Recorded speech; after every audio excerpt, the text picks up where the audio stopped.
सुरणाची पानं आणलेत कापून, भाजी करायचे. आता ह्याची भाजी करण्यासाठी आहे ना, पहिल्यांदा पानं आहे ना थोडीशी याची कोमेजू द्यायचे आणि मग ती चांगली सोलून घ्यायचे. हे जे दांडे आहेत ते आपल्याला सोलायचे, तर ते कसे सोलायचे मी दाखवणारच आहे. तोपर्यंत आधी हे कोमेजू देत.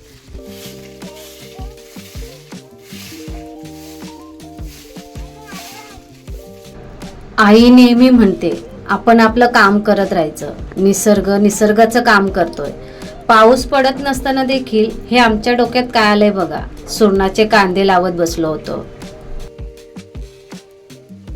सुरणाच्या कंदमुळाला पसरण्यासाठी, चांगली वाढ होण्यासाठी कंदमुळाला भरपूर जागा लागते. तर त्यासाठी कंदमुळासहित सुरण दुसरीकडे लावला जातो.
सुरणाच्या भाजीला आहे ना थोडी खाज असते. जेव्हा आपण साफ करायला जातो, कापायला जातो, तेव्हा आपल्या हाताला खाज लागते.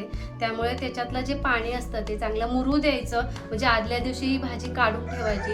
म्हणजे भाजी कोमेजल्यानंतर आपल्या हाताला कमी खाज लागते. त्यामुळे मी कालच भाजी काढून ठेवली होती आणि आज ती मी कापायला घेतली, साफ करायला घेतली आणि आज ती भाजी मी करणार आहे.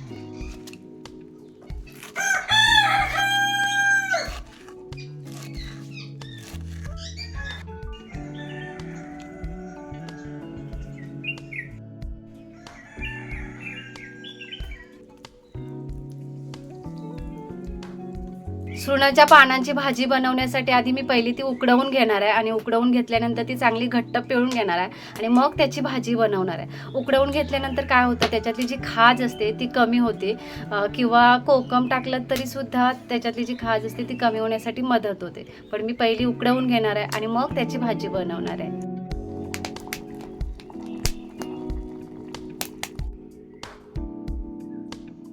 नेहमीप्रमाणेच तेल, मोहरी, लसूण, मिरची, कांदा,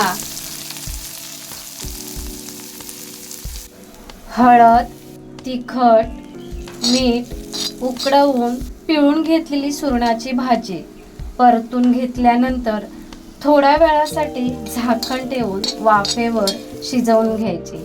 भाजी तयार. अशी सुरणाच्या कोवळ्या पानांची भाजी तुम्ही पण एकदा नक्की करून बघा. चवीला खूप छान लागते आणि खातच राहावं असं वाटतं. सुरणाच्या पानांची भाजी आणि नाचणीची भाकरी एक नंबर लागते. मी खूप वेळा करते, खूप वेळा खाते.